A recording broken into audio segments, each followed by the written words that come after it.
Hi, folks. Welcome to the Prepared Homestead. This is Travis. Thank you all for stopping by to watch. Well, we had like 12 hours of rain, I think, yesterday. It was roughly that amount of time that it was constant, pretty much nonstop.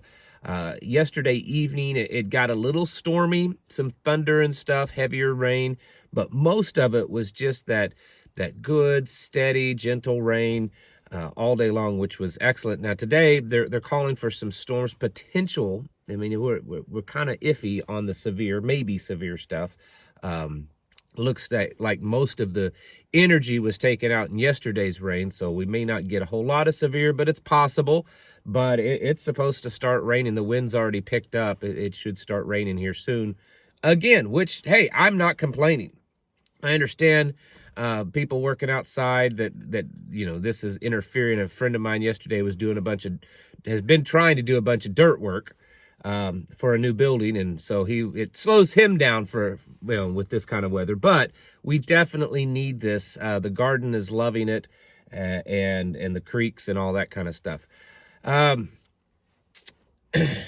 topic, I want to be careful because a life was involved. I know that, you know, there's going to be certain comments when we get into this, but at least on the surface, as it stands right now, it looks to be fairly legitimate, and that a man died in this encounter. But it looks like that there's been another very similar George Floyd type of arrest and death. And I want to talk about this just for a few minutes, because we've been talking about this whole this pro-Palestinian protest. They're happening all over the place, mostly in universities across the country, but they are happening in mass. And there's people getting arrested, people getting injured. There's a little bit of property damage. And it's very much looks like it's organized by a lot of the same people that were organizing the George Floyd BLM Antifa, or at least pushing them. There's just too many similarities, too many little things that are indicating that that's probably the same people involved. Well, now in Canton, Ohio, the police have released video footage, and I'm not going to show it on here, of them going in. And I'll be honest, I don't know the details. I just don't know. I don't know why he's being arrested. I don't know the circumstances. And honestly, for the purpose of what we're talking about, none of that really matters that much. But the man is being arrested, a black man, and he's resisting. They put him on the ground, and he starts screaming that they're trying to kill him. They're trying to kill me. They're trying to kill me. And then says, I can't breathe. And you can hear distress in his voice. He sounds, at least, you know, and then the video, it's a body cam video, so it's all over the place. It's not very clear. But apparently he passed away in their custody during that altercation. Now, nothing yet that I can see is being said or done about this specific incident. In fact, it's only just, I've noticed, you know, like late yesterday evening into the early morning hours of today, is that video being shared around. And so it's in the beginning stages.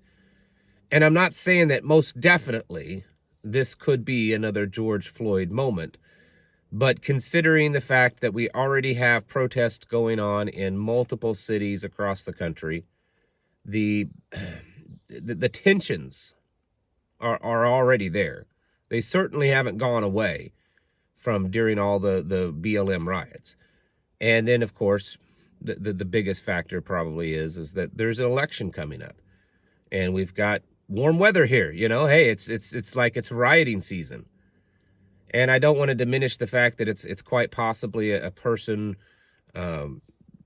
died, and maybe even unlawfully. I mean, again, I don't know the details. It's very possible that it was just of some kind of, you know, like with George Floyd, ended up finding out that the guy was, you know, hopped up on a bunch of drugs, and unfortunately, but even though the courts didn't quite see it this way, it doesn't really look like that, you know, what was told in the George Floyd case is what the truth was. So we don't know about this one. But honestly, like I said, for the sake of our argument, none of that really matters. It's just the fact that we have another potential situation where police have been kneeling down on the back of a black man as they're arresting him. You can hear him crying out, and then he dies. And are we going to see people react to this? I mean, certainly we'll know in the next few days. I mean, it's possible I'm making this video for no reason whatsoever, because it's possible that this incident just kind of disappears and goes away and no one ever talks about it. But I have a feeling that that's not the case. It's like the conditions are just about perfect right now for something like this to happen. Like I said, there's already people out in the streets protesting and rioting. The atmosphere is just right for it. And so now we have this. And, you know, we could go into the argument and discussion of whether is this planned, is this staged, is this done for a reason to cause all this? I don't know. Like I said, just looking at it right now on the surface without any other information, it looks to be pretty legitimate. But you know how things go. As time goes on, more and more information comes out. We'll know eventually, hopefully. But the point for today is that you need to still be getting yourself ready.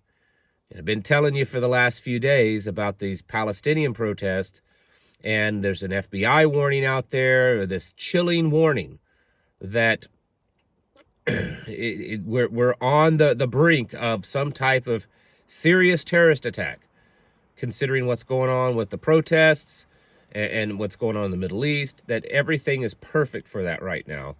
And then now to throw on top of that the very real potential of another BLM George Floyd type of summer, that's not good. I mean, it may be good for someone like Joe Biden. I mean, I'm sure he could work that into being beneficial for him and for the election coming up. But for the rest of us, it's not good.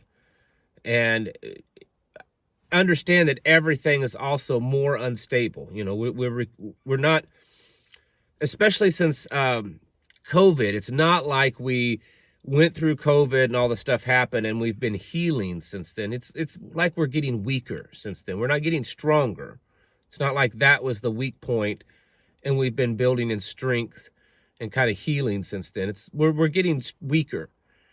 And so the possibility of this becoming even bigger than the George Floyd riots, especially, again, when you add in the Free Palestinian protests and riots, I think are there. And so we need to be getting ready for that. I want to encourage you all to be kind of paying attention. If you live in areas and cities and you know who I'm talking to, you know, if it's you, it's you. And if it's not, then don't pay attention, I guess. But if you live in areas where this kind of stuff could erupt, understand that it could erupt very quickly. You know, it's out in the open now. It's going to start getting shared around, could go viral. And then you never know. You may be headed to Walmart or the bank or somewhere. And then all of a sudden, just out of nowhere, people start showing up and congregating and protesting. And you never know how it ends up. So this is a big thing for your situational awareness. Need to be definitely on your toes, head on a swivel. You need to keep your fuel tanks filled up, you know, because what if you're out and about and this kind of stuff happens and you need to get out of there? And you're like, oh man, I was going to fill up. I'm sitting on empty and I need to now do some escape and evasion of all this violence and I don't have any fuel in my tank. So, you know, don't be letting your gas tanks get below half.